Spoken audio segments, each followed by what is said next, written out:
She was society's forgotten daughter, a young woman whose silence was mistaken for emptiness, whose inability to hear condemned her to a life of pity and isolation. When the Duke of Arden took her into his household, the tongue whispered of charity and obligation, never suspecting the truth that would unfold within those grand walls. For Miss Lydia, Bennet possessed a gift far more precious than hearing. She could read the language of the heart, understand the poetry of gesture, and hear every word that Charles Arden spoke not with his voice, but with his soul. What began as an act of mercy would become the most profound love story of the century, proving that true communication transcends sound, that the deepest connections are felt rather than heard, and that sometimes the most beautiful conversations happen in perfect silence. The morning Lydia Bennet learned she was to be sent away, she was sitting in the garden of her family's modest estate, watching the roses her mother had planted years before bloom in defiant beauty, despite the neglect that had settled over Rosewood Manor like a shroud. At 22, she had long since grown accustomed to being discussed as if she weren't present, her deafness rendering her invisible in the eyes of those who believed that silence equaled absence of thought. She felt the vibrations through the ground before she saw him. Her stepbrother Edmund approaching with his characteristic heavy tread, his face bearing the expression of barely concealed irritation that had become his permanent countenance since inheriting the estate 6 months ago.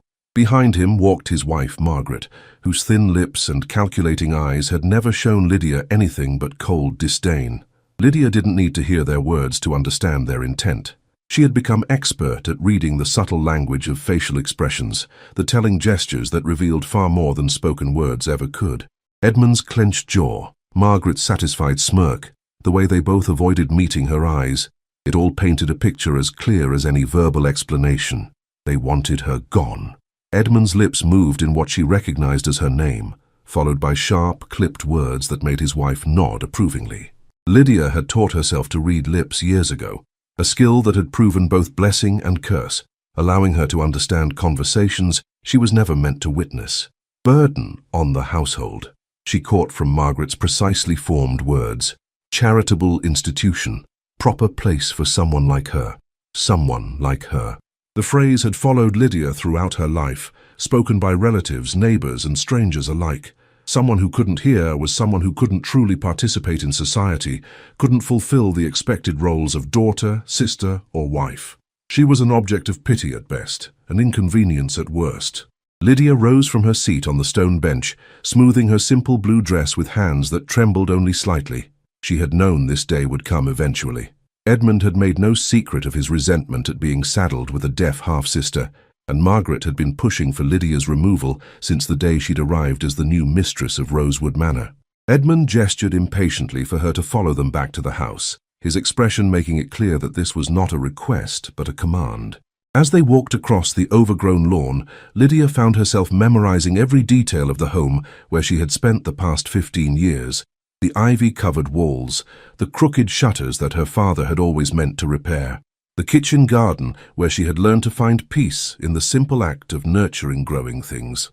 In the drawing room, Edmund positioned himself behind the massive oak desk that had once belonged to Lydia's father, while Margaret took her place beside him like a general surveying conquered territory.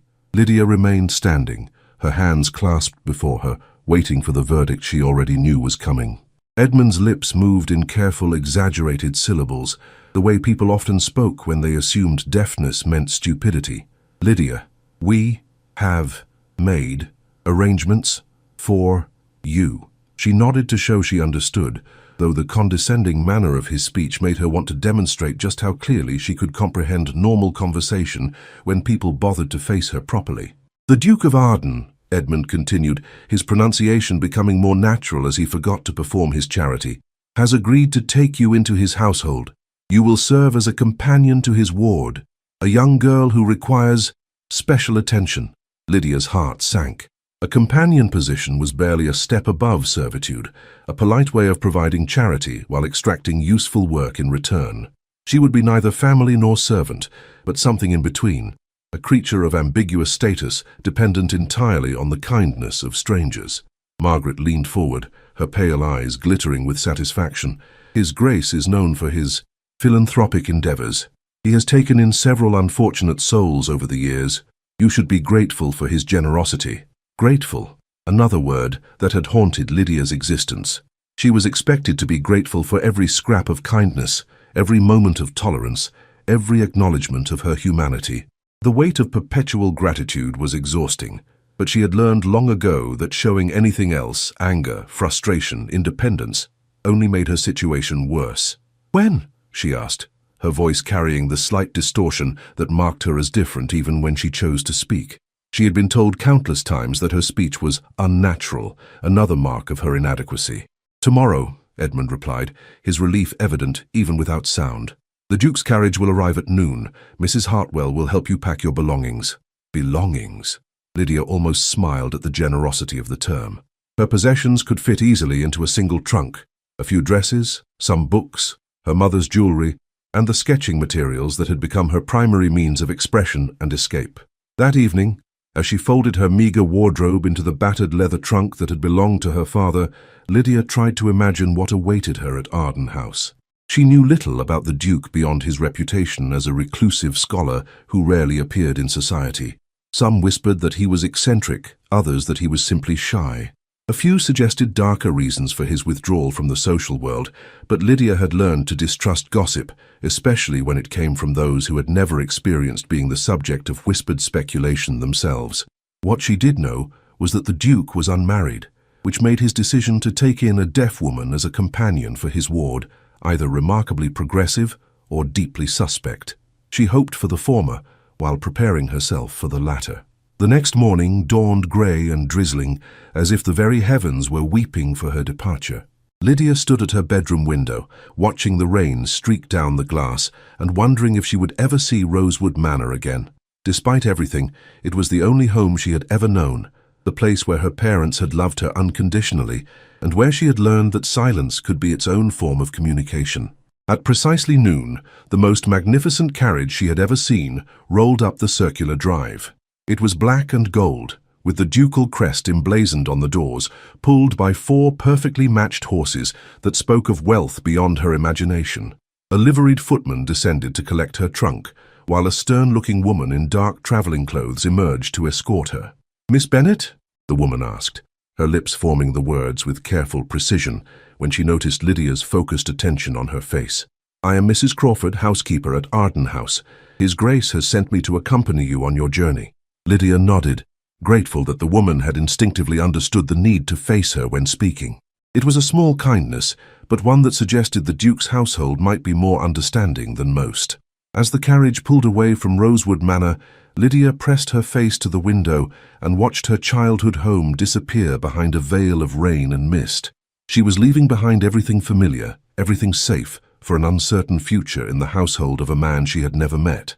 But as the elegant carriage carried her through the countryside toward her new life, Lydia found herself feeling something she hadn't experienced in months: hope. Perhaps in the Duke's household she might find not just shelter, but understanding. Perhaps there were people in the world who could see beyond her deafness to the person she truly was. It was a fragile hope, easily shattered, but it was hers. And for now, it was enough. The journey to Arden House took the better part of the day, winding through countryside that grew progressively more dramatic and beautiful as they travelled north. Mrs. Crawford proved to be a considerate companion, pointing out landmarks and sharing information about the estate and its master, with a kindness that surprised Lydia. "His Grace is a good man," the housekeeper said during one of their stops to rest the horses, her weathered face soft with genuine affection. Quiet, perhaps, and given to scholarly pursuits, but fair and generous to all who serve him. "You'll find Arden House a peaceful place, Miss Bennet, a place where differences are accepted rather than merely tolerated." As the sun began to set, painting the sky in shades of rose and gold, Arden House finally came into view. Lydia's breath caught in her throat at the sight of it. The mansion was enormous, a masterpiece of Georgian architecture that seemed to grow out of the landscape itself. Gardens stretched in every direction, meticulously maintained and breathtakingly beautiful, even in the fading light. "Welcome to your new home," Mrs. Crawford said gently, her hand briefly touching Lydia's arm in a gesture of comfort. Home. The word carried such weight, such possibility. As the carriage drew to a halt before the imposing entrance, Lydia whispered a prayer to whatever gods might be listening, that this place, this household, might indeed become the sanctuary she so desperately needed. The massive doors opened as they approached, revealing a tall figure silhouetted against the warm light spilling from within. Even from a distance, Lydia could see the breadth of his shoulders, the confident way he carried himself, the dark hair that caught the lamplight. This, she realized with a flutter of nervous anticipation, must be the Duke of Arden himself. As she stepped down from the carriage and looked up at the man who held her future in his hands, Lydia felt the strangest sensation, as if the world had shifted slightly on its axis, as if this moment would prove to be more significant than she could possibly imagine. The Duke descended the steps to greet them, and as he drew closer, Lydia could see his face clearly for the first time. He was younger than she had expected, perhaps 35, with strong, intelligent features and the most remarkable grey eyes she had ever seen. But it was something else that captured her attention, something in his expression that she recognized with a shock of understanding. He was studying her face with the same intense focus that she used when trying to read lips, the same careful attention to detail that marked someone accustomed to communicating without words. And when their eyes met, she saw something there that made her heart skip a beat. Not pity, not charity, but genuine interest, and what might have been the beginning of understanding. "Miss Bennet," he said, his lips forming her name with careful precision, his grey eyes never leaving her face. "Welcome to Arden House. I hope you will be happy here." The words were simple, conventional, but something in his manner, the way he positioned himself so she could see his face clearly, the natural rhythm of his speech, the warmth in his eyes, told her that he meant them. For the first time in years, Lydia felt truly seen, truly welcomed. "Thank you, Your Grace," she replied, her voice steady despite the emotions churning within her. "I am honored to be here." As the Duke smiled, a real smile that transformed his austere features into something approaching warmth, Lydia realized that her new life was beginning not with charity or obligation, but with the possibility of something far more precious, genuine human connection. The woman who had been unwanted by all had found someone who seemed to see her not as a burden to be borne, but as a person worthy of respect and consideration. It was more than she had dared to hope for, and as she followed the Duke into the welcoming warmth of Arden House, Lydia felt the first stirrings of something she had thought lost forever, the belief that she might truly belong somewhere at last. The Duke's understanding.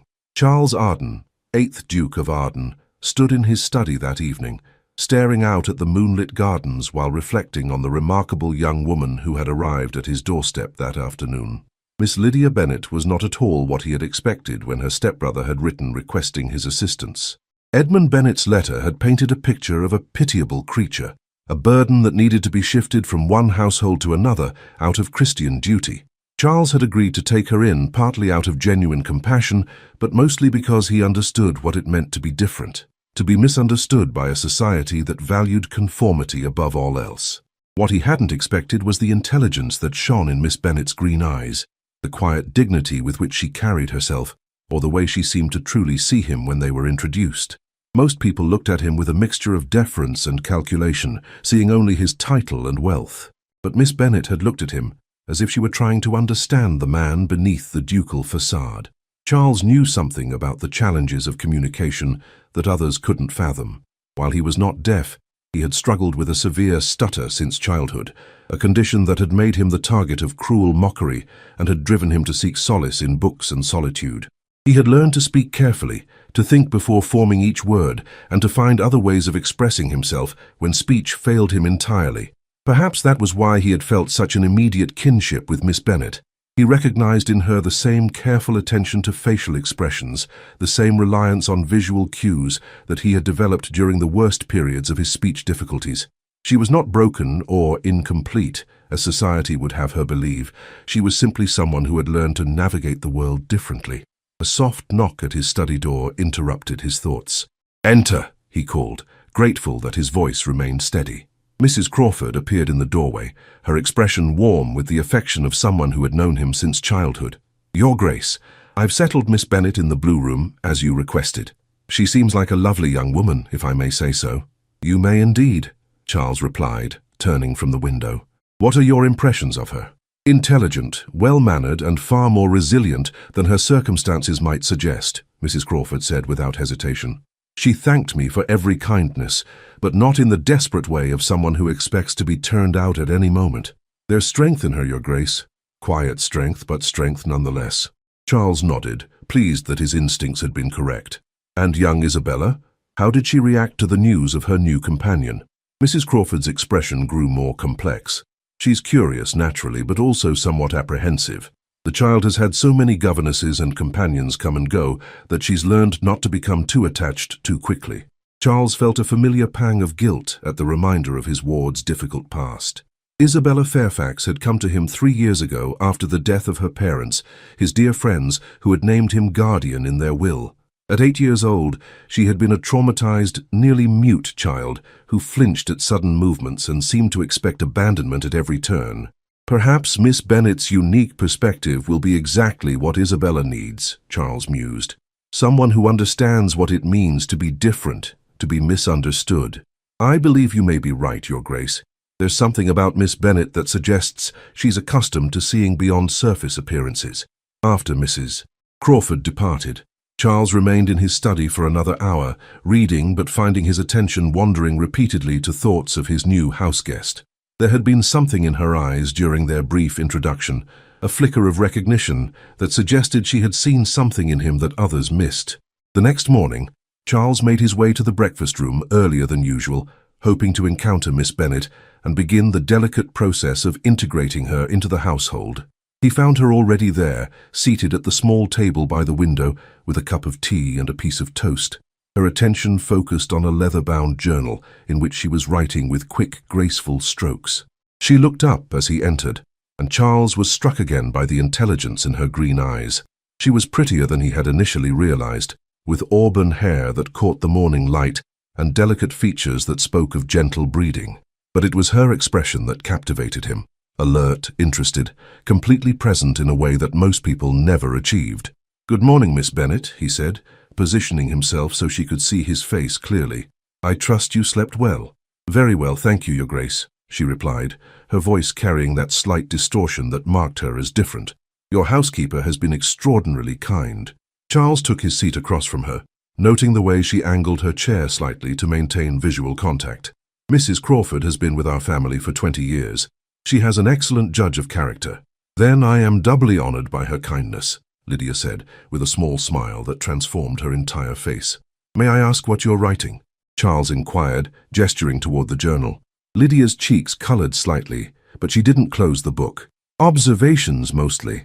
I find that writing helps me organize my thoughts and, well, it's easier for me to express complex ideas in writing than in speech."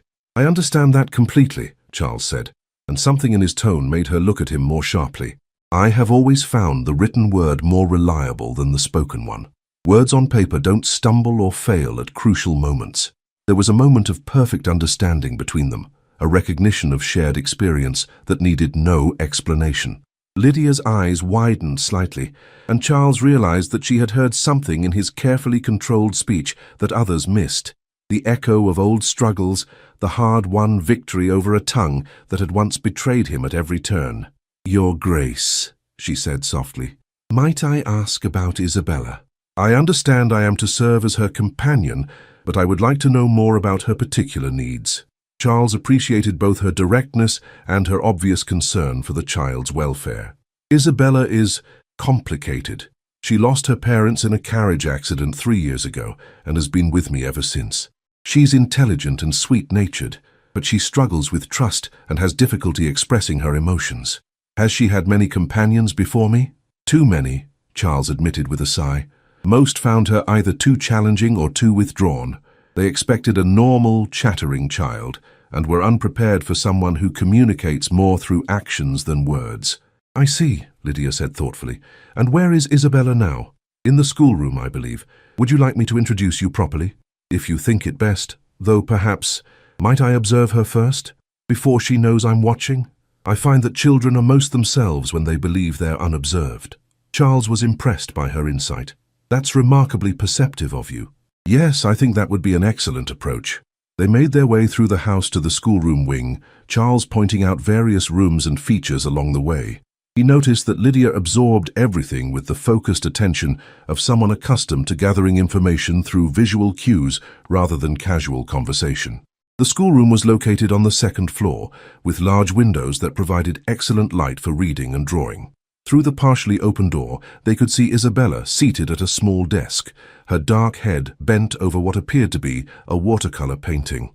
Charles watched as Lydia studied the child with the same careful attention she had given to everything else.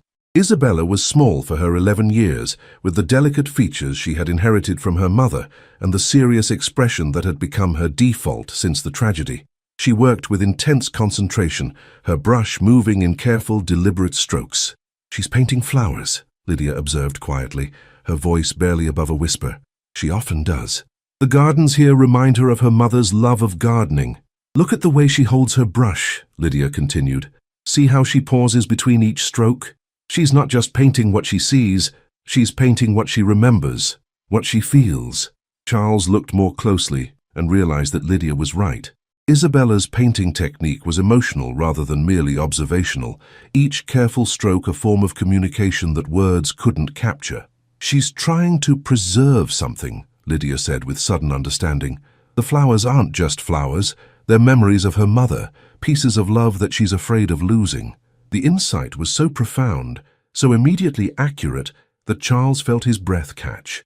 In a few moments of observation, Miss Bennet had understood something about Isabella that he had been struggling to comprehend for 3 years. "How did you see that so quickly?" he asked, genuinely amazed.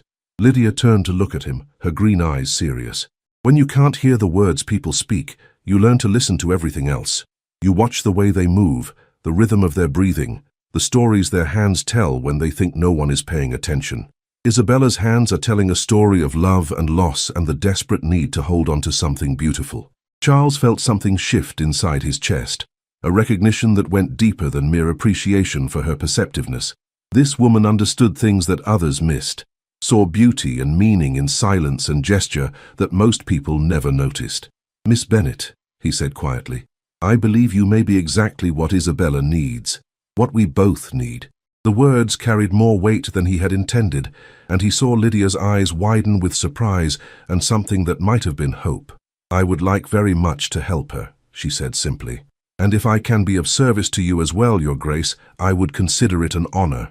As they stood together in the hallway, watching Isabella paint her memories into permanence, Charles realized that bringing Miss Bennet to Arden House might prove to be the most important decision he had ever made. She was not the burden her family had portrayed, not the object of charity he had expected to receive.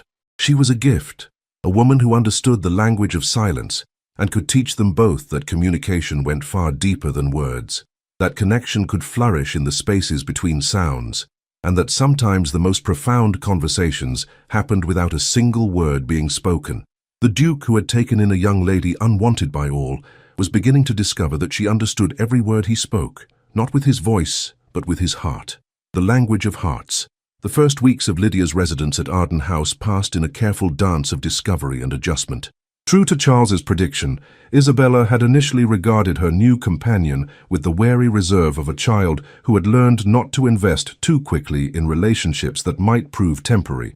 But Lydia possessed a patience born of her own experience with being misunderstood, and she approached the girl with the same gentle persistence she had once used to coax wild birds to feed from her hand. Instead of overwhelming Isabella with questions or forced activities, she simply made herself available. Sitting quietly in the schoolroom while the child painted, walking beside her in the gardens without demanding conversation, sharing meals in comfortable silence. It was during one of these quiet garden walks that Isabella first spoke to her directly. They were examining a bed of late-blooming roses when Isabella suddenly stopped and turned to face Lydia, her young face serious with the weight of an important question. "Can you really not hear anything?" she asked, her voice barely above a whisper. Lydia knelt to bring herself to Isabella's eye level, understanding instinctively that this was a crucial moment in their developing relationship. "Nothing at all," she replied honestly. "I was born this way, but I can see your words when you speak to me, and I can feel vibrations through the ground and walls. The world is full of ways to communicate if you know how to look for them." Isabella considered this with the gravity of a much older child. "People think I don't talk because I'm stupid or broken," she said finally. "And what do you think?" Lydia asked gently. I think some things are too important for words. Words can lie or disappear or be forgotten, but feelings are always true. The profound wisdom in the child's observation took Lydia's breath away. You're absolutely right, she said. Would you like me to teach you some other ways to talk? Ways that don't need words at all? Isabella's eyes lit up with the first genuine enthusiasm Lydia had seen from her. Yes, please. That afternoon marked the beginning of a transformation that amazed everyone in the household. Lydia began teaching Isabella a simplified form of sign language, starting with basic concepts and emotions. But more than that, she showed the child how to read the subtle communications that happened in gesture, expression, and movement.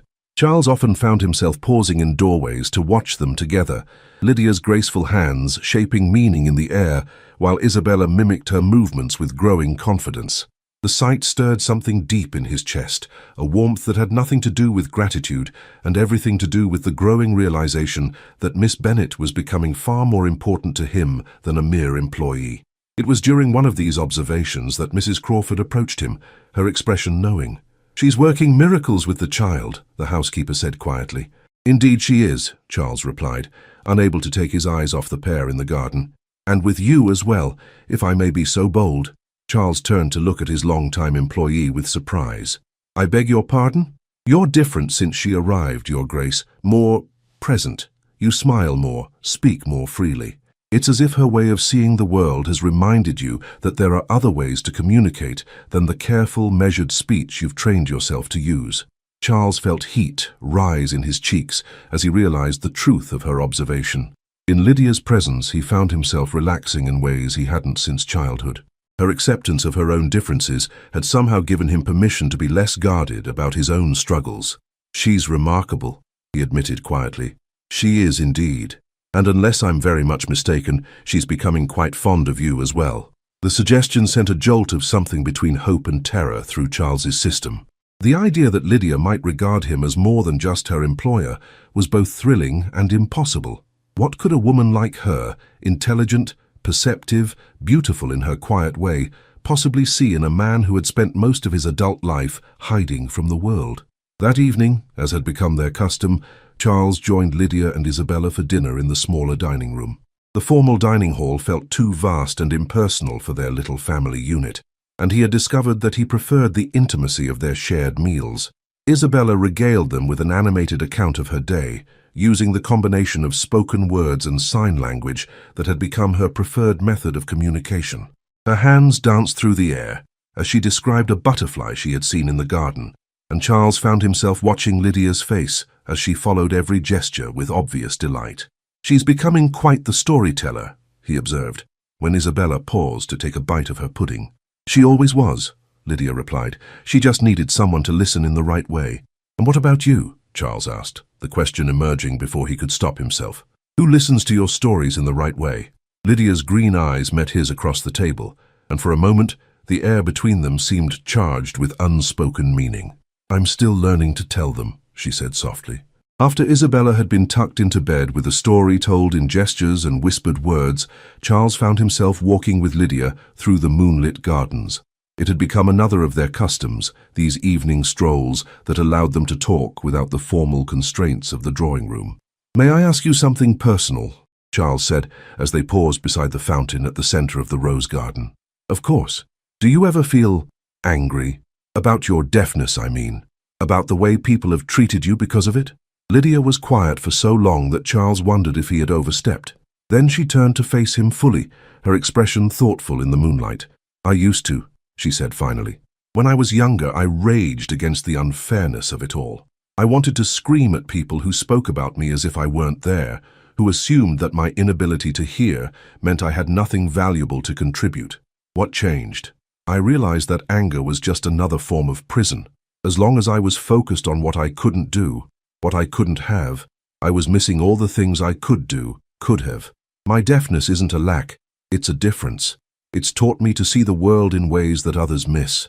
Charles felt something profound shift in his understanding. You're saying that what society sees as a limitation is actually a gift. In many ways, yes. I notice things that others overlook. I'm not distracted by the noise and chatter that fills most people's days. I can focus completely on what's in front of me, really see it. Really understand it. Like Isabella's paintings, Charles said, beginning to understand. Like Isabella's paintings. Like the way your hands move when you're thinking through a difficult problem. Like the fact that you choose your words so carefully not because you're uncertain, but because you understand their power. Charles stopped walking, stunned by her perception. How did you know about your speech difficulties? Lydia's smile was gentle, understanding. The same way you recognized that I needed someone to face me when speaking, to give me visual cues. We recognize our own, don't we? The simple acceptance in her voice, the complete lack of pity or awkwardness, undid something in Charles's chest that had been tightly wound for years. I used to stutter terribly, he admitted. As a child, as a young man. It made me the target of cruel jokes, made me afraid to speak in public, afraid to court the women I admired. And now I've learned to control it mostly, but the fear remains. The certainty that if I'm not careful, if I don't think before I speak, the words will tangle themselves up, and I'll be that humiliated boy again. Lydia reached out then, her hand covering his where it rested on the stone edge of the fountain. The touch was gentle, comforting, but it sent electricity racing through his entire system. Charles, she said, and the sound of his name on her lips was like music. You don't have to be careful with me.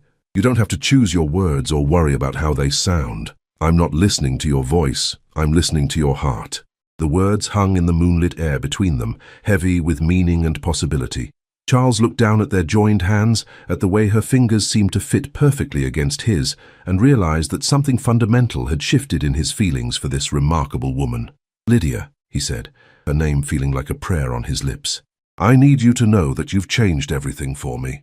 The way I see myself, the way I move through the world. You've shown me that communication goes so much deeper than words, that understanding can happen in silence. You've changed everything for me too, she replied, her voice barely above a whisper. You've given me a home where I'm not just tolerated but valued, where my differences are seen as strengths rather than weaknesses. They stood there in the moonlight, hands joined, hearts speaking the language that needed no sound. Charles felt the walls he had built around himself crumbling, replaced by something infinitely more precious. The possibility of being truly known and accepted by someone who understood that the most important conversations happened not with voices, but with souls. Lydia, he said again, stepping closer to her, I think I'm falling in love with you. Her smile was radiant, transforming her face into something luminous.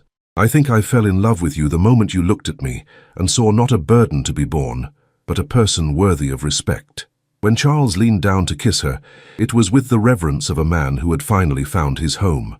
And when Lydia rose to meet him, it was with the joy of a woman who had discovered that she was not unwanted after all, but precious beyond measure to the man who had learned to hear every word she spoke without sound. In the garden of Arden House, surrounded by the roses that bloomed in defiant beauty, two souls who had been misunderstood by the world found perfect understanding in each other's arms. The Duke, who had taken in a young lady unwanted by all, had discovered that she understood not just his words, but his very heart, and in return she had found someone who heard the music in her silence and loved her, not despite her differences, but because of them. The Society's judgment. News of the Duke of Arden's unusual household arrangement spread through London society like wildfire, carried on the wings of gossip and speculation that grew more scandalous with each retelling. By the time the story reached the drawing rooms of Mayfair, it had transformed from a simple act of charity into something far more intriguing and potentially shocking. Have you heard about Arden? Lady Pemberton whispered to her companion over tea, her voice carrying the particular tone reserved for the most delicious scandals. They say he's taken in a deaf woman. Young, unmarried, living under his roof with no proper chaperone save that ancient housekeeper of his. Surely not, gasped Mrs. Whitmore, her eyes wide with the thrill of potential impropriety. Even Arden wouldn't be so careless of his reputation. Oh, but he would, Lady Pemberton replied with satisfaction. You know how eccentric he's become since withdrawing from society. They say the woman was cast off by her own family, completely destitute. What else could she offer him in return for his generosity? The implications hung in the air like poison, and Mrs. Whitmore leaned forward eagerly. You don't mean to suggest— I suggest nothing, Lady Pemberton said with false innocence. I merely observe that it's highly irregular for an unmarried duke to take in an unmarried woman, regardless of her limitations. One can only wonder what services she provides that his household staff cannot. Meanwhile, at Arden House, the object of such speculation was blissfully unaware of the storm brewing in London's social circles. Lydia had settled into a routine that brought her more happiness than she had ever known, dividing her time between Isabella's education and her own growing relationship with Charles. The child had blossomed under Lydia's patient guidance, becoming more confident and expressive with each passing day. Their lessons had evolved beyond simple sign language to include art, literature, and natural history, all taught through the visual and tactile methods that Lydia had developed to accommodate her own learning style. "Look at this, Lydia," Isabella exclaimed one morning, her hands flying through the signs for excitement as she burst into the morning room where Lydia was taking her breakfast. "I found a bird's nest in the oak tree, and there are 3 perfect blue eggs inside." "How wonderful," Lydia replied, her own hands shaping the words as she spoke. "Shall we go observe them together? We must be very quiet so we don't disturb the mother bird." It was this scene of domestic tranquility that Charles encountered when he returned from his morning ride, his boots still muddy from the bridle paths. The sight of Lydia and Isabella with their heads bent together over a nature journal, their hands moving in the graceful dance of sign language, filled him with a contentment so profound it was almost painful. "Good morning, ladies," he said, positioning himself where both could see his face clearly. "What natural wonders are we documenting today?" "Robin's eggs," Isabella announced, her excitement making her forget to sign as she spoke. 3 of them, perfectly round and the most beautiful blue color. "Like your eyes when you're happy," Lydia added, with a smile that made Charles's heart skip a beat. "And like yours when you're concentrating on something that interests you," Charles replied, the compliment slipping out before he could stop himself. The moment of shared warmth was interrupted by the arrival of Mrs. Crawford, whose expression carried a gravity that immediately put Charles on alert. "Your Grace," she said carefully, "you have visitors. Lord and Lady Pemberton have called, along with Mrs. Whitmore. They're waiting in the drawing-room." Charles felt his jaw tighten. The Pembertons were among the most influential gossips in London society, and their unexpected visit could only mean trouble. Did they state their business? "They mentioned something about a matter of mutual concern regarding your household arrangements," Mrs. Crawford replied diplomatically. Charles glanced at Lydia, who had clearly read the tension in his expression, despite not hearing the conversation. Her green eyes were alert, questioning, and he realized that she deserved to know what was happening. "It seems," he said, facing her directly, "that our domestic arrangements have attracted some attention in London. I suspect we're about to receive some unwelcome advice about propriety."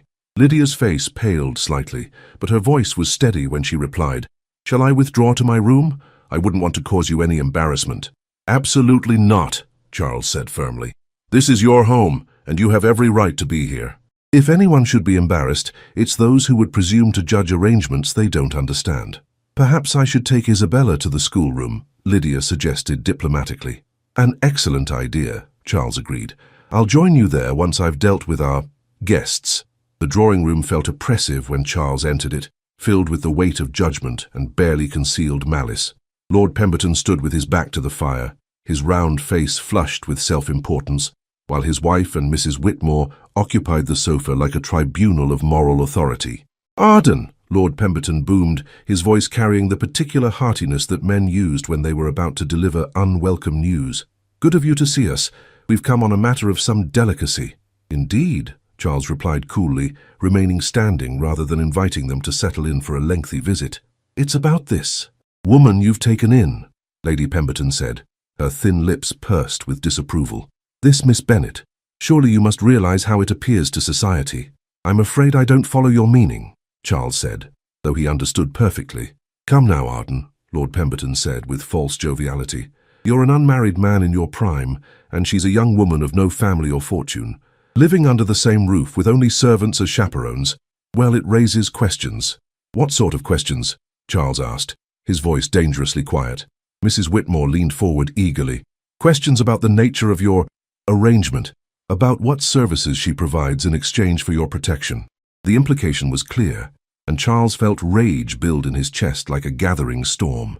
"Are you suggesting," he said with deadly calm, "that Miss Bennet is anything other than a respectable woman serving as companion to my ward?" "We're not suggesting anything," Lady Pemberton said quickly. We're merely pointing out how it appears to those who don't know the true nature of your relationship. And what would you have me do about these appearances? Charles inquired. Send her away, Lord Pemberton said bluntly. Find her a position elsewhere, somewhere more appropriate for a woman of her circumstances. Your reputation can weather a brief scandal, but if this continues much longer— My reputation, Charles said, his voice cutting through the room like a blade, is my own concern, as are my household arrangements and the welfare of those under my protection. But surely you must see— Mrs. Whitmore began.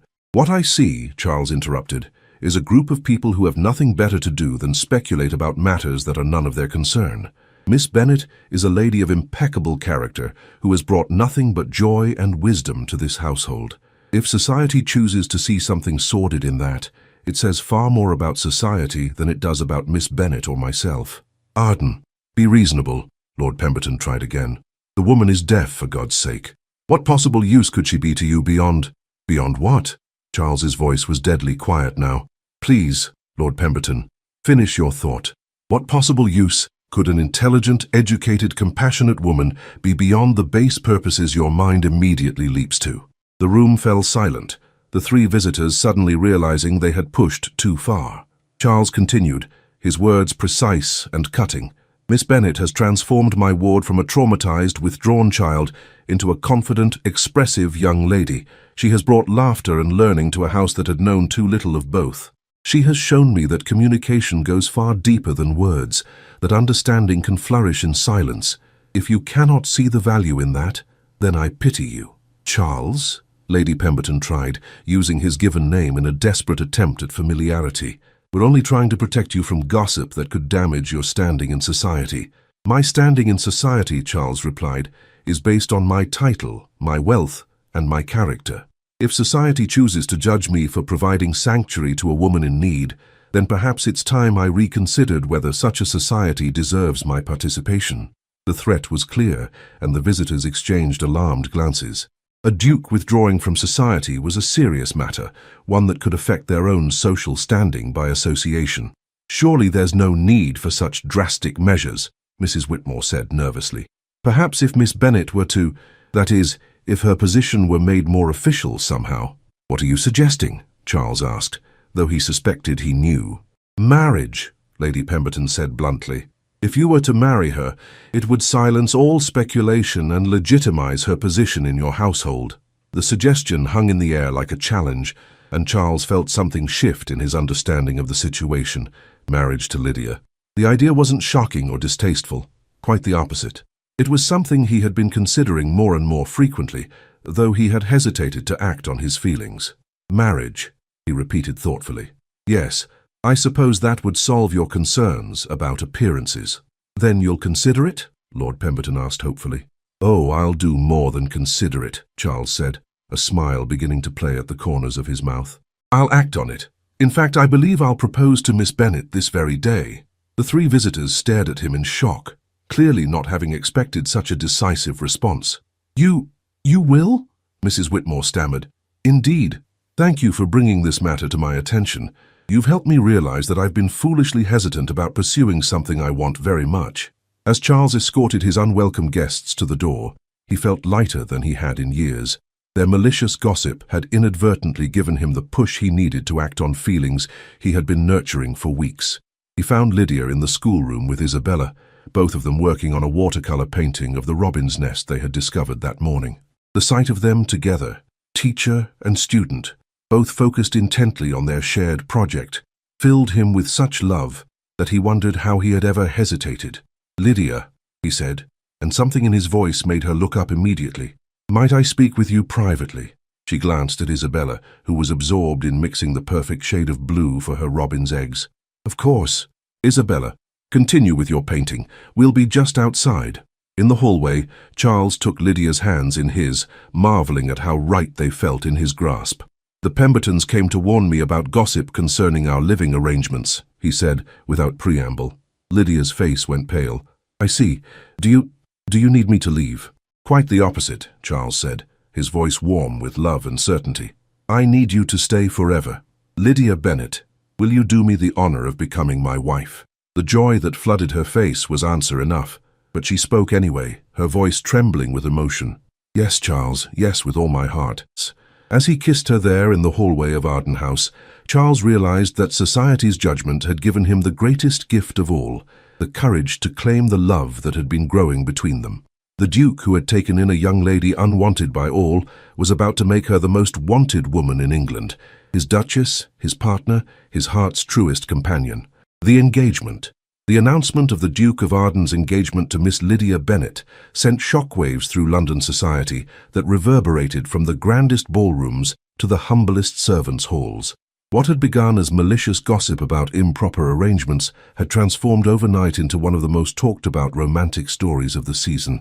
"I simply cannot believe it," Lady Pemberton declared to anyone who would listen, her voice carrying a mixture of vindication and chagrin.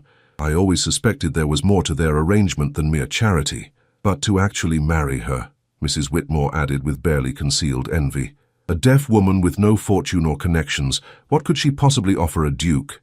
The question would be answered soon enough, for Charles had no intention of hiding his bride-to-be from society's scrutiny. If anything, he was determined to show the world exactly what Lydia Bennet had to offer: intelligence, grace, compassion, and a unique perspective that had enriched his life immeasurably. At Arden House, the news of the engagement had been received with joy by the household staff and absolute delight by Isabella, who had immediately begun planning how she would participate in the wedding ceremony using the sign language that Lydia had taught her. "Will I be able to stand with you during the service?" Isabella asked, her hands moving gracefully as she spoke. "I want everyone to see how beautiful our language is." "Our language," Lydia repeated, her heart swelling with love for this remarkable child who had embraced their shared method of communication so completely. "Yes, darling, you'll stand with me, and everyone will see how beautiful you are, inside and out." Charles watched this exchange from the doorway of the morning room, marveling once again at the transformation Lydia had wrought in both their lives. Isabella had gone from a withdrawn, traumatized child to a confident young lady who saw her differences as strengths rather than limitations, and he had learned to see himself through Lydia's eyes, as a man worthy of love despite his own struggles with communication. "I've been thinking," he said, joining them at the breakfast table, "about our wedding. I know it's traditional to have a large ceremony, to invite all of society to witness the union, but I wondered how you would feel about something more intimate." Lydia looked up from her correspondence. She had been writing thank-you notes to the flood of congratulatory messages that had arrived since their announcement, and studied his face with the careful attention she always gave to important conversations. "Are you concerned about how I'll manage in a large gathering?" she asked directly. "About whether I'll embarrass you in front of your peers?" "Not at all," Charles said firmly. "I'm concerned about whether a large gathering will allow us to focus on what's truly important, the commitment we're making to each other. I want our wedding to be about love, not spectacle." "I would prefer something intimate as well," Lydia admitted. "I've never been comfortable being the center of attention, and I suspect that many of your guests would be there more to gawk at the curiosity of a deaf duchess than to celebrate our happiness." "Then it's settled," Charles said with satisfaction. "We'll have the ceremony here at Arden House in the chapel, just family and close friends." "What about your family?" Lydia asked. "Your cousin, the one who would inherit if you remained unmarried." Charles's expression darkened slightly. "Marcus has made his feelings about our engagement quite clear in his latest letter. He believes I'm making a grave mistake that will damage the family name. I'm not inclined to invite someone who cannot see your worth." Lydia reached across the table to cover his hand with hers. "Perhaps he simply needs time to understand. People fear what they don't know, and most people have never encountered someone like me in a position of respect and authority." "You're far more generous than he deserves," Charles said, turning his hand to capture hers. "But then, your capacity for forgiveness is one of the many things I love about you." The wedding preparations proceeded smoothly, with Mrs. Crawford taking charge of the arrangements with the efficiency of a military general. The chapel at Arden House was cleaned and decorated with flowers from the estate gardens. The menu was planned to accommodate the small gathering of guests, and Lydia's wedding dress was commissioned from London's finest dressmaker. It was during one of the fittings for this dress that Lydia encountered her first direct confrontation with society's judgment. She had travelled to London with Mrs. Crawford for the final adjustments, and they were leaving the dressmaker's shop when they encountered Lady Pemberton and Mrs. Whitmore on the street. "Miss Bennet," Lady Pemberton said with false sweetness, her voice pitched deliberately low so that Lydia would have difficulty reading her lips. How fortunate for you that the Duke has decided to make your arrangement respectable. Lydia felt Mrs. Crawford stiffen beside her, but she maintained her composure, positioning herself so she could see both women clearly. Lady Pemberton, Mrs.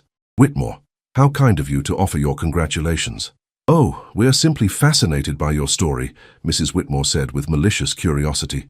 Tell me, how does one communicate with a duke when one cannot hear? I imagine it must be quite limiting for His Grace.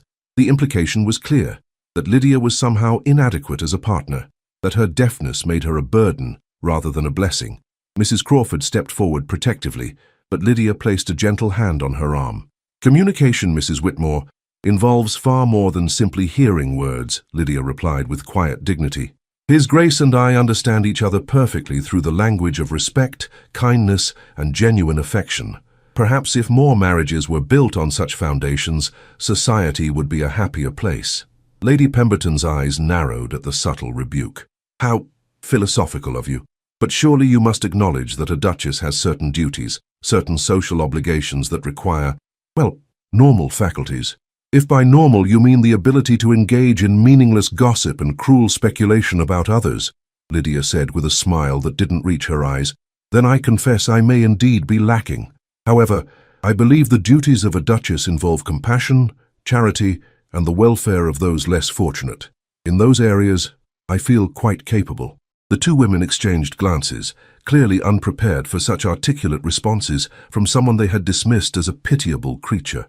Well, Lady Pemberton said stiffly, I suppose we shall see how well you manage when you're actually required to fulfill those duties. Indeed you shall, Lydia replied pleasantly. I look forward to proving that worth is not measured by what one can hear, but by what one chooses to do with the gifts one possesses. As the two women departed with obvious frustration, Mrs. Crawford turned to Lydia with admiration shining in her eyes. Your Grace, for that's what you are in all but name, that was magnificently handled. You've just shown those Harridan what true nobility looks like.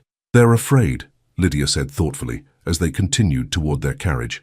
Afraid that if society accepts someone like me, it might have to question all its other assumptions about who is worthy of respect and position. Let them be afraid, Mrs. Crawford said firmly. Change is never comfortable for those who benefit from the old ways. That evening, when Lydia recounted the encounter to Charles, she was surprised by the intensity of his reaction. His grey eyes darkened with anger, and she could see the tension in his jaw as he struggled to control his temper. I should call Pemberton out, he said through gritted teeth. The way his wife spoke to you was unconscionable. Charles, Lydia said gently, placing her hand on his arm, their words cannot hurt me unless I allow them to. I know who I am, and more importantly, I know how you see me. That's all that matters. But they had no right. They had every right to their opinions, Lydia interrupted. Just as I have every right to prove them wrong through my actions rather than my arguments. When I become your Duchess, I'll show them what I'm capable of, not through grand gestures or dramatic confrontations, but through the quiet work of making a difference in people's lives. Charles stared at her for a moment, then pulled her into his arms with sudden fierce tenderness. How did I ever deserve you? He whispered against her hair. You saw me, Lydia replied simply. When everyone else looked at me and saw only what I lacked, you saw what I had to offer. That's a gift beyond price, Charles. The wedding day dawned clear and bright, with autumn sunlight streaming through the windows of Arden House and painting everything in shades of gold. Lydia woke early, her heart racing with anticipation and joy. Today she would become not just Charles's wife, but the Duchess of Arden, a position that would give her the platform to prove that worth came from character, not from conforming to society's narrow definitions of normalcy. Her wedding dress was a masterpiece of ivory silk and Belgian lace, cut in the latest fashion, but with subtle modifications that accommodated her need to see clearly in all directions. The neckline was elegant, but not too high, ensuring that nothing would obstruct her view of faces and lips. The sleeves were fitted but not restrictive, allowing for the graceful hand movements that had become second nature to her. Mrs. Crawford helped her dress, tears streaming down the older woman's face as she fastened the tiny pearl buttons that ran up the back of the gown. You look like an angel, she whispered. His Grace is going to be speechless when he sees you. I hope not too speechless, Lydia said with a nervous laugh. We do have vows to exchange.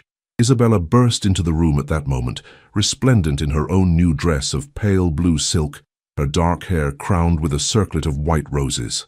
"Lydia, you're beautiful," she exclaimed, her hands signing her excitement even as she spoke. "Uncle Charles is pacing in his study like a caged lion. I think he's more nervous than you are." "Probably," Lydia agreed with a smile. "Men often are on their wedding days. They're not used to being the center of attention the way women are." The chapel at Arden House had been transformed into a bower of autumn flowers, chrysanthemums, late roses, and trailing ivy that spoke of enduring love and new beginnings. The guest list was small but meaningful. Lord and Lady Ashworth, Charles's oldest friends, Dr. and Mrs. Whitmore, the local physician and his wife who had become dear friends, and a handful of other couples who had proven their worth through genuine kindness rather than social position. As Lydia walked down the short aisle on the arm of Lord Ashworth, who had graciously offered to give her away in the absence of her own family, she kept her eyes fixed on Charles's face. He stood at the altar in his finest black mourning coat, his grey eyes bright with love and wonder as he watched her approach. When she reached his side, and Lord Ashworth placed her hand in Charles's, she felt a sense of completion so profound it took her breath away. This was where she belonged, beside this man who had seen her worth when no one else could.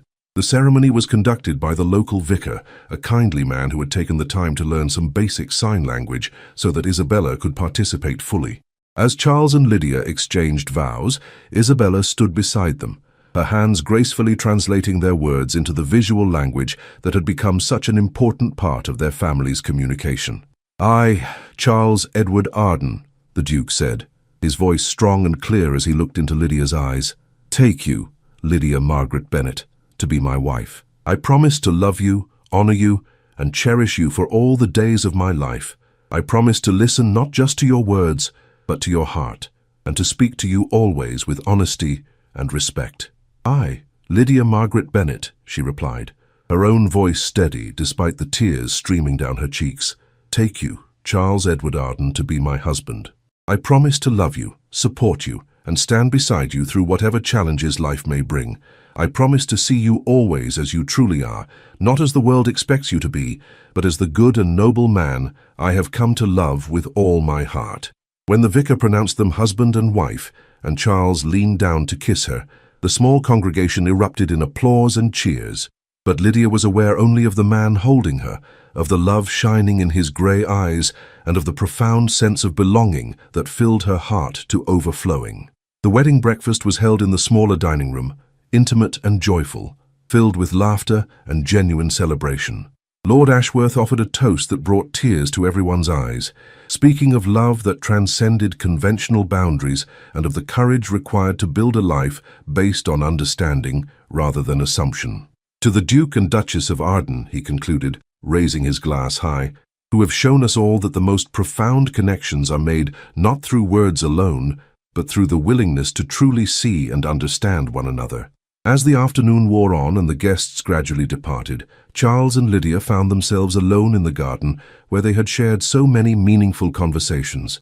The autumn air was crisp and clear, and the setting sun painted the sky in shades of rose and gold. "How does it feel to be a duchess?" Charles asked, his arm around her waist as they walked among the late-blooming roses. "Terrifying and wonderful," Lydia admitted. "I keep thinking about all the people who are watching, waiting to see if I'll prove their prejudices right or wrong." "And what will you show them?" Charles asked, though he already knew the answer. "That worth isn't measured by what one can or cannot do, but by how one chooses to use the gifts one has been given. That communication goes far deeper than words, and that love, true love, sees beyond surface differences to the heart beneath." "My brilliant Duchess," Charles said, stopping to cup her face in his hands, "I love you not despite your deafness, but because of everything it has taught you about seeing the world differently, about finding beauty and meaning in silence, about the courage required to live authentically in a world that demands conformity." "And I love you," Lydia replied, "for seeing me not as a burden to be borne or a charity case to be pitied, but as a woman worthy of respect, partnership, and love. You've given me not just a home and a title, but the confidence to believe in my own worth." As they kissed in the golden light of their wedding day, surrounded by the roses that would bloom again each spring as a testament to enduring love, both Charles and Lydia knew that they had found something rare and precious. They had built their relationship on a foundation of understanding that went deeper than words, of acceptance that celebrated differences rather than merely tolerating them. The Duke, who had taken in a young lady unwanted by all, had discovered that she understood every word he spoke, not with his voice, but with his heart. And the woman who had been dismissed by society as damaged and incomplete had found a man who heard the music in her silence and loved her not for what she could give him, but for who she was. Their love story would be told for generations, not as a tale of charity or pity, but as proof that the most beautiful connections are made when two souls recognize in each other the courage to be authentically themselves and the wisdom to know that true communication happens in the spaces between words, in the language of the heart that needs no sound to be perfectly understood. The Duchess's triumph 6 months later. The first test of Lydia's position as Duchess of Arden came sooner than expected, in the form of a letter from the Queen herself. Her Majesty had heard of the Duke's unusual marriage and wished to meet his new Duchess at a private audience at court. The invitation was both an honor and a challenge, an opportunity for Lydia to prove herself worthy of her position, but also a chance for her to fail spectacularly in front of the most important person in the realm. "You don't have to accept," Charles said, as they sat in his study, the royal invitation spread on the desk between them. "I could make excuses, say you're unwell or that we have prior commitments, and confirm every suspicion that I'm unfit for my position." Lydia replied with a gentle smile. "No, Charles. This is exactly the kind of opportunity I've been hoping for. If I can win the Queen's approval, it will go a long way towards silencing the critics. But the protocol, the formal presentations, there are so many ways for things to go wrong." Lydia reached across the desk to take his hand. "Then we'll make sure I'm prepared for every possibility. Mrs. Crawford can teach me the proper curtsies and forms of address. We can practice the formal presentations until I could do them in my sleep. And you'll be there with me, won't you?" "Every moment," Charles promised. "Though I confess I'm more nervous about this than you seem to be." "That's because you're thinking about all the things that could go wrong," Lydia said with the wisdom that had first attracted him to her. "I'm thinking about all the things that could go right." The weeks of preparation that followed were intensive but exhilarating. Lydia threw herself into learning every aspect of court protocol, from the precise depth of curtsies required for different ranks to the complex rules governing conversation with royalty. Mrs. Crawford proved an invaluable teacher, having served in great houses long enough to understand the intricacies of formal society. "Remember," the housekeeper coached as they practiced in the grand drawing room, "you must never turn your back on Her Majesty. Always curtsy when she enters and leaves, and never speak unless spoken to first." "And if I don't hear her speak to me?" Lydia asked, voicing the fear that had been haunting her preparations. "Watch her lips, watch her gestures, and trust your instincts, Mrs. Crawford replied. "You've become expert at reading people, Your Grace. The Queen is just another person, albeit one with a crown." Isabella, now 12 and thriving under Lydia's continued guidance, had appointed herself as an additional coach, helping Lydia practice the formal sign language that might be needed if communication became difficult. "You could teach the Queen some signs," Isabella suggested with the innocent audacity of youth. "Imagine how impressed she'd be to learn a new language." "I think we'll save that for a future visit," Lydia said with a laugh. "Let's focus on making a good first impression before we start revolutionizing royal communication." The day of the audience arrived grey and drizzling, typical London weather that seemed to match Lydia's nervous energy. She dressed with particular care, in a gown of deep blue silk that complemented her eyes and brought out the auburn highlights in her hair. The Arden sapphires, a wedding gift from Charles, adorned her throat and ears, their brilliance a reminder of her new status and the responsibilities that came with it. The journey to court passed in a blur of London streets and nervous anticipation. Charles held her hand throughout the carriage ride, his own tension evident in the tightness of his grip. "Whatever happens," he said as they approached the palace, "I'm proud of you. You've already accomplished more than anyone thought possible." "The day isn't over yet," Lydia replied, but her smile was confident. "And I have a feeling it's going to go better than we expect." The palace was even more magnificent than Lydia had imagined, with soaring ceilings, gilded walls, and artwork that spoke of centuries of royal patronage. As they were escorted through seemingly endless corridors, Lydia focused on maintaining her composure and observing everything around her with the careful attention that had become second nature. The audience chamber was smaller than she had expected, but no less impressive, with rich tapestries covering the walls and tall windows that provided excellent light for reading facial expressions. Queen Victoria herself was seated on a modest throne, a woman of middle years whose reputation for intelligence and strong will preceded her. As they were announced, Lydia executed the deep curtsy she had practiced countless times, holding the position until the Queen gestured for her to rise. When she looked up, she found herself meeting the direct gaze of a woman whose eyes held both curiosity and shrewd assessment. "Your Majesty," Charles said with his own formal bow, "may I present my wife, Lydia, Duchess of Arden?" "Approach," the Queen commanded, her voice carrying the authority of absolute power, but also, Lydia noted with relief, clear pronunciation that made lip-reading possible.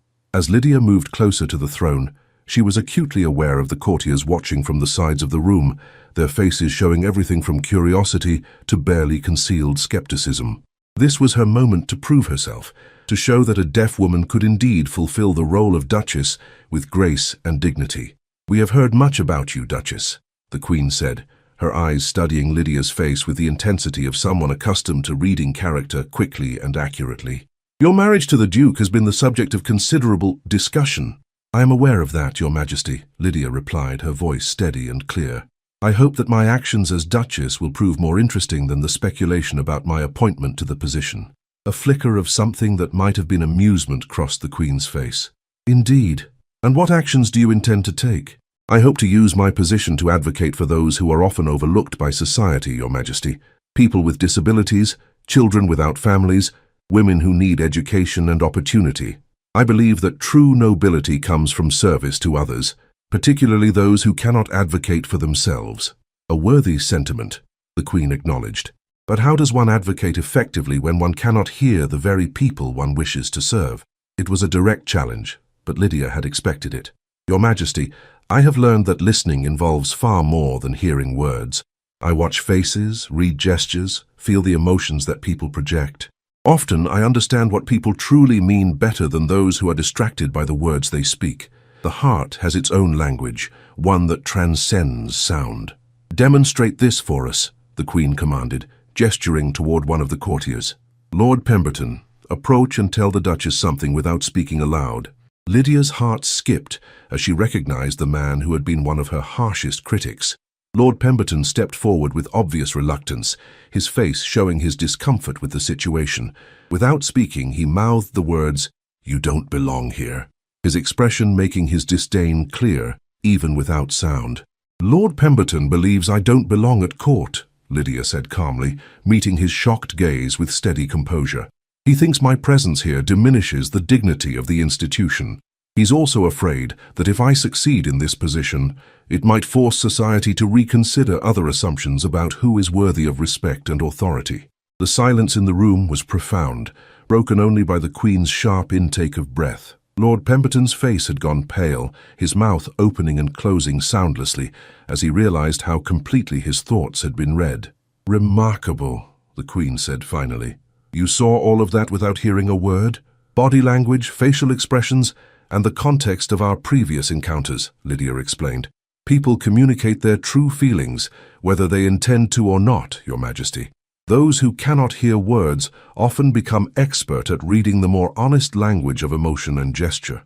"And what do you read in our expression, Duchess?" the Queen asked, leaning forward with obvious interest. Lydia studied the royal face carefully, noting the slight softening around the eyes, the way the Queen's posture had become more relaxed and engaged. "Curiosity, Your Majesty. Intelligence assessing intelligence. And perhaps approval. You're intrigued by the possibility that someone different might bring a valuable perspective to the roles and responsibilities of nobility. You read us very well indeed," the Queen said with what was unmistakably a smile. "We are impressed, Duchess, not merely by your ability to compensate for your deafness, but by your understanding of the true duties of your position. Too many of our nobles see their titles as privileges to be enjoyed, rather than responsibilities to be fulfilled. Thank you, Your Majesty. I hope to prove worthy of your confidence. We believe you already have. In fact, we have a proposition for you. We are establishing a new charitable foundation to provide education and support for children with various disabilities. We would like you to serve as its patron and chief advocate." The offer was so unexpected, so far beyond what Lydia had dared to hope for, that she felt tears prick her eyes. "Your Majesty, I would be deeply honored to serve in such a capacity." "Excellent. We will have the details sent to you within the week." "And Duchess?" The Queen's voice carried a warmth that had been absent at the beginning of their interview. "We look forward to seeing what you accomplish. We suspect you will surprise a great many people." As they took their leave of the Queen and made their way back through the palace corridors, Charles was practically vibrating with pride and amazement. "Did that really just happen?" he asked as they settled into their carriage for the journey home. "Did the Queen really just offer you a royal patronage?" "She did indeed," Lydia replied, her own voice filled with wonder. "I think we can safely say that the audience went better than expected." "Better than expected?" "Lydia, you were magnificent. The way you read Pemberton's thoughts, the way you understood exactly what the Queen was looking for. I've never seen anything like it." "I was just being myself," Lydia said simply. "Using the gifts I've been given, the skills I've developed. That's all any of us can do." "No," Charles said, taking her hands in his. "What you did today was prove that worth has nothing to do with conforming to society's expectations and everything to do with character, intelligence, and the courage to be authentically yourself. You've just changed the conversation about what it means to be different, what it means to be worthy of respect and position." As their carriage rolled through the London streets toward home, Lydia reflected on the extraordinary turn her life had taken. A year ago, she had been an unwanted burden, dismissed by her own family as a creature to be pitied and hidden away. Now she was a duchess with royal patronage, a woman whose unique perspective was valued rather than merely tolerated. But more than that, she was loved. Truly, deeply loved by a man who saw her differences as strengths, who understood that communication went far deeper than words, and who had given her not just a title and position, but the confidence to believe in her own worth. The Duke, who had taken in a young lady unwanted by all, had discovered that she understood every word he spoke with his heart, and the woman who had been dismissed as damaged and incomplete had proven that the most profound understanding comes not from hearing words, but from listening with the soul. Their love story had become something larger than themselves, a testament to the truth that worth is not determined by society's narrow definitions of normalcy, but by the courage to be authentically oneself and the wisdom to see beyond surface differences to the heart beneath. As they arrived at Arden House, where Isabella waited eagerly to hear about their day and Mrs. Crawford had prepared a celebration dinner, Lydia knew that this was only the beginning. The royal patronage would give her a platform to advocate for others who faced the challenges she had overcome, to prove that difference was not deficit, and that the most beautiful contributions to society often came from those who saw the world through different eyes. The deaf Duchess had found her voice, and the world would never be the same. The legacy of understanding. 5 years later, the gardens of Arden House bloomed in magnificent splendor on the warm June afternoon, when the Queen herself came to visit the Royal Foundation for Children with Disabilities. It had been Lydia's suggestion to hold the ceremony outdoors, where the children could move freely and communicate in whatever ways felt most natural to them. Charles stood on the terrace, watching his wife move gracefully among the assembled guests, children who were blind, deaf, or had other challenges that society too often saw as limitations rather than differences. Lydia spoke with each child in their own language, whether that was sign language, touch, or the careful positioning that allowed for lip reading.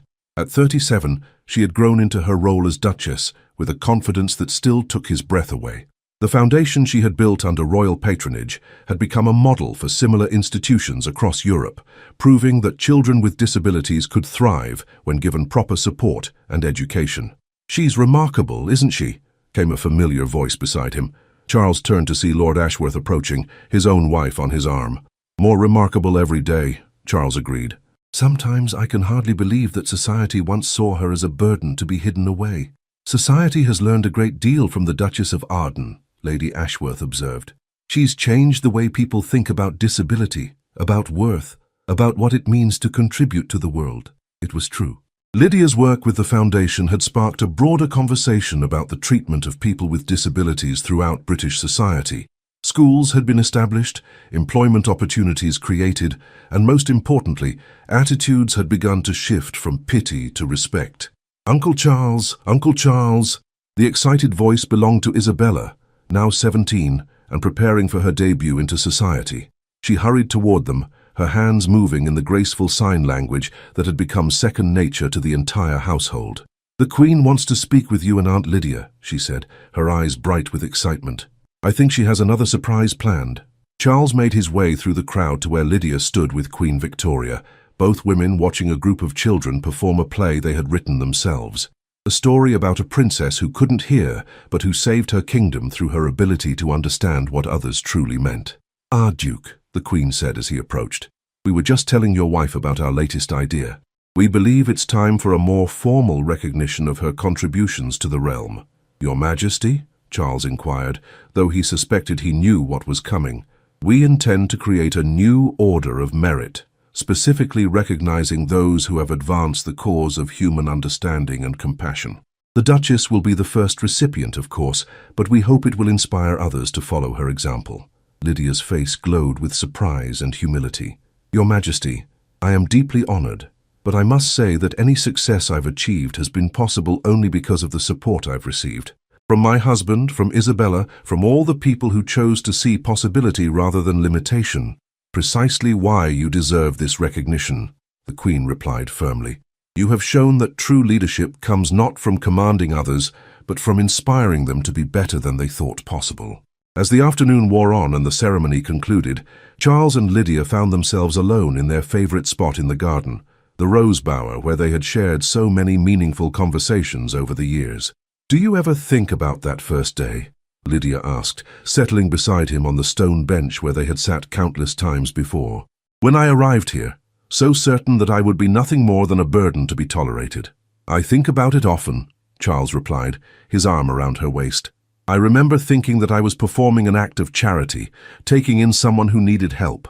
I had no idea that you would be the one helping me, teaching me to communicate in ways I never knew existed, showing me that understanding goes so much deeper than words." "We helped each other," Lydia said softly. "Two people who had been misunderstood by the world, finding in each other the acceptance and love we had always needed." "And now?" Charles asked, though he knew the answer. "Now we've built something beautiful together. Not just our marriage, not just our family with Isabella, but this foundation, this movement to change how society sees people who are different. We've proven that love and understanding can transform not just individual lives, but the world itself." As the sun set over the gardens of Arden House, painting the sky in shades of rose and gold, Charles and Lydia sat in comfortable silence, watching the last of their guests depart. The children from the foundation waved goodbye with hands and voices, their faces bright with the confidence that came from knowing they were valued and understood. "What are you thinking about?" Charles asked, noting the contemplative expression on his wife's face. "The future," Lydia replied. "All the children who will benefit from what we've built here, all the minds that will be changed, all the barriers that will be broken down. We've started something that will outlive us, Charles. Something that will make the world a kinder, more understanding place." "The legacy of a woman who was once unwanted by all," Charles observed with wonder. "Who could have imagined such a transformation?" "You could," Lydia said, turning to face him with eyes full of love and gratitude. "From the very first day, you saw not what I lacked, but what I had to offer. You understood every word I spoke without sound, every thought I expressed without voice. You gave me the gift of being truly seen, truly valued, truly loved. And you gave me the gift of learning that communication is about so much more than words," Charles replied. "You taught me that the heart has its own language, one that transcends all barriers and connects us at the deepest level." As they kissed in the fading light of their garden, surrounded by the roses that bloomed each year as a testament to enduring love, both Charles and Lydia knew that their story had become something larger than themselves. They had proven that love could triumph over prejudice, that understanding could bridge any gap, and that the most profound connections were made not through words alone, but through the willingness to truly see and accept one another. The Duke, who had taken in a young lady unwanted by all, had discovered that she understood every word he spoke, not with his voice, but with his soul. And the woman who had been dismissed as broken and incomplete had found a man who heard the music in her silence and loved her not despite her differences, but because of the unique perspective they brought to their shared life. Their love story would be remembered not as a tale of charity or pity, but as proof that the most beautiful relationships are built on a foundation of mutual respect, genuine understanding, and the courage to see beyond surface differences to the heart beneath. In the Garden of Arden house, where silence spoke louder than words, and love needed no voice to be perfectly understood, two souls had found their home in each other's hearts. And in finding that home, they had created a legacy that would echo through generations, a testament to the truth that the most profound communication happens not in the spaces between words, but in the depths of understanding hearts. From society's forgotten daughter to the Queen's honored Duchess, this is the love story that proves true communication comes from the heart, not the voice. If you believe that understanding transcends all barriers and that love sees beyond differences to the soul beneath, like this incredible journey of triumph, don't forget to subscribe for more breathtaking historical romances that celebrate the power of seeing others truly. Share in the comments which moment moved you most. When Charles first truly saw Lydia's worth, or when she proved to the Queen that silence can speak volumes. Let's celebrate love stories that show us the beauty in being different.